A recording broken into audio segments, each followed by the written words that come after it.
just throwing it really hard and letting gravity take over. So what I'm going to do is I'm just going to press my thumb down in the middle like that. Okay? So just press it down. And what I'm going to do is I'm just going to start pinching and rotating. Okay? So you can start to see the texture in my finger marks going around. Okay? And we just continue going around. Alright? And it's just keep doing that. Just keep going around and around. Okay? Now, you want to be careful. You want to try and pinch it up. Okay? You want to pinch it this way. Because if you keep pinching, you're going to pinch it out long ways. Okay? We don't want that. Alright? Now what's cool about this is you don't have to wedge it. I've got some cracks here. I'm just starting to fill these cracks in just a little bit. Okay? So just pinch and rotate. Now once you get that bottom part, you want kind of a wall thickness of about like that. Okay? Maybe like a quarter of an inch. Okay? Then once you got that, then just start moving up. Okay? Just keep pinching around.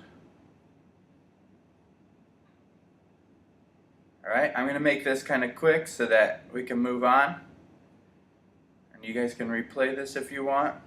You can do whatever you want. It's fun time. Not even getting a grade for this. Alright, so now I've got kind of my pinch pot here. Alright, if I want this nice smooth bottom to it, okay, just come in with like a metal rib or your fingers and just kind of smooth that out. Alright?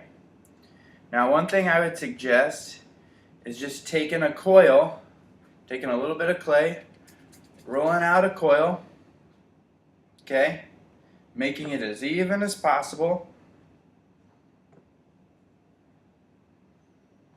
and then just wrapping it around, just making a loop, okay?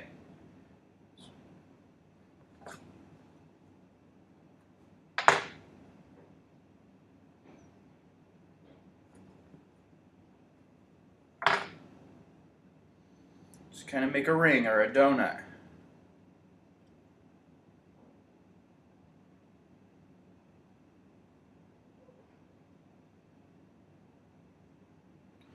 And then just adding that on the bottom of it.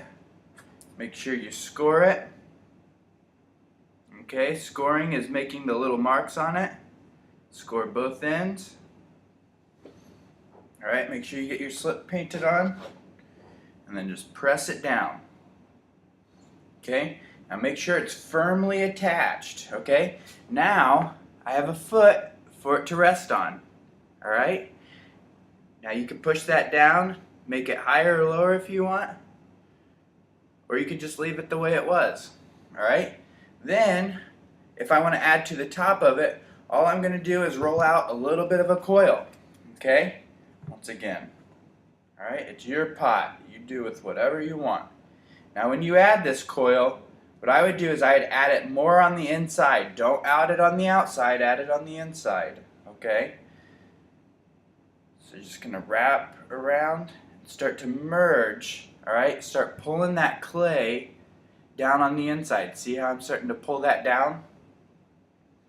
And then just move. For my rim, what I did was I made a little bit thicker on the rim so it can take that pressure and it can merge together. Now what I'm going to do is I'm going to start pulling this clay from the bottom part of my pot, pulling it up, okay? Merge those clays together really well, or else we'll get a crack.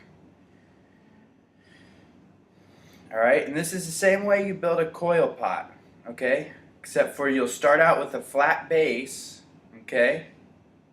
You'll start out with this flat circular base, and then you'll just add coils around. Okay, now make sure you don't pinch your rim too thin. Okay, don't pinch that rim too thin because you'll need to add more coils to it if you want. Alright, plus if you want to drink out of it or eat out of it, you don't want a super thin lid. Made it just a little taller. Okay, see? Now if I wanted to add like a little handle to it, what I'd do is I'd probably just roll out a coil, make another loop, okay? You could sit that on the side there, right like that. Okay?